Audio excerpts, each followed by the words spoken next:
Let's talk about managing up and developing a great relationship with your boss. Here's a great strategy for you.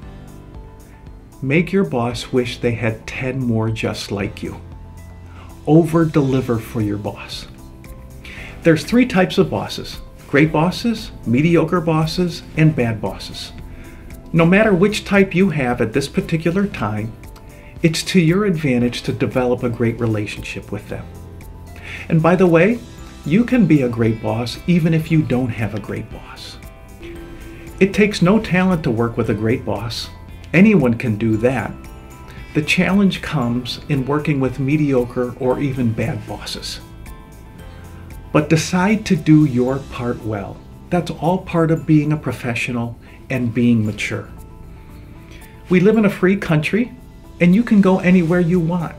So decide either to adapt to your boss or look elsewhere. John Maxwell once said, if you can't change your boss, change your attitude or change your work address. But life is too short to be constantly twisted up by a bad boss. Let's look at 7 specific strategies that you can use to develop a great relationship with your boss. Number 1, keep your boss well informed. Bosses don't like surprises. Make sure they're not blindsided by something they should have known about.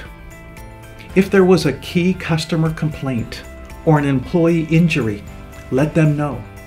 If a project isn't going so well or you're running over on expenses, let them know ahead of time. But also communicate good news to your boss. Most bosses are dealing with problems and troubles all day long. You actually brighten their day when you share good news with them. So, if one of your employees got appreciation from a customer for outstanding service, let your boss know. If you filled a key position with a great candidate, let your boss know. You'll be seen as optimistic and upbeat. So communicate good news as well as bad news. Keep your boss well informed. Number 2, with every problem, bring a solution. I once had a manager who reported to me, and she would say, you have a problem with this, or you're having an issue with that. And the problems were in her department. She would drop problems on my lap. If you're bringing a problem to your boss, also bring a solution. You want to be seen as solution, not problem-oriented. You may not have the perfect answer, but at least come to them with an answer and ask what they think of it. So with every problem, bring a solution. Number 3, seek out their expectations and priorities. Most bosses are not good at communicating their expectations and priorities. So be proactive. When I had a corporate job and reported to a CEO, I would regularly say this at the end of our one-to-one meetings. So these are the priorities that I'm working on right now. This is what I'm focusing my time and energy on. Does this align with the priorities you have for me? Am I missing something? Just asking the question clarified their priorities for me, and it reflected well on me. Number 4, adjust to their style. Think about how your boss likes to communicate. Do they like face-to-face meetings, or do they like to communicate through email?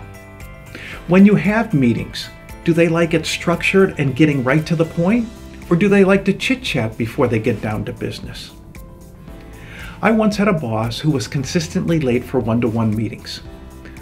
A coworker of mine who reported to the same boss eventually got fed up, and in one of their one-to-one meetings, she said this to her boss: "You're constantly late for our meetings. That's unprofessional and irresponsible. I expect you to be on time in the future." Now, was she technically right? Probably. But you gotta choose your battles. Here was my strategy.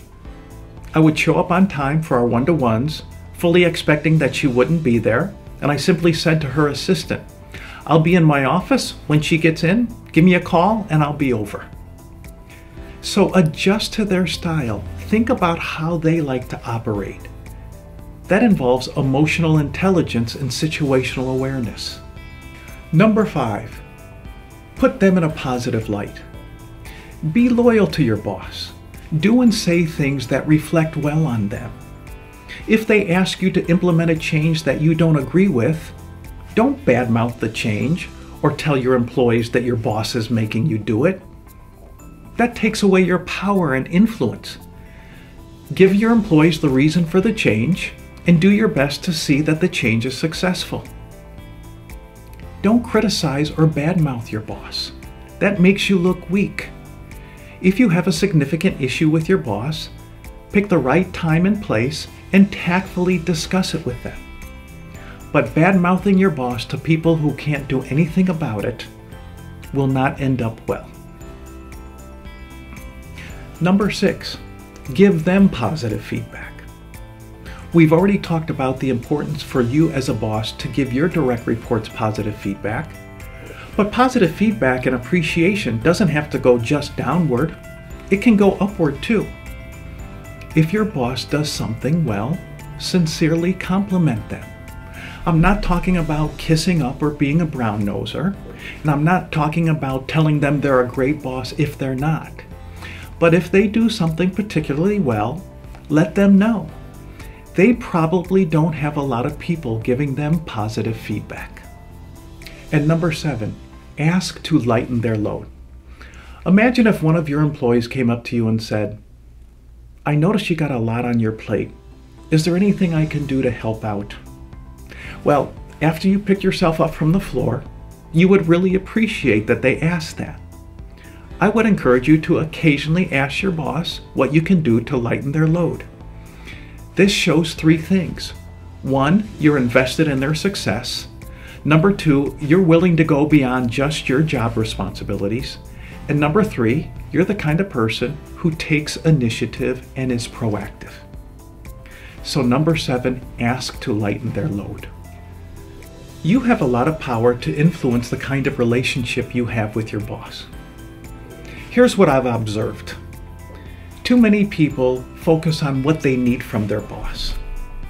But if you begin to focus on what your boss needs from you, I believe you'll eventually get what you want from your boss. In the same way, you as a manager should make it your priority to help your employees succeed. Do your best to help your boss succeed. Be there to remove obstacles, not be an obstacle. Be an asset to your boss, not a pain in their, well, you know what I mean.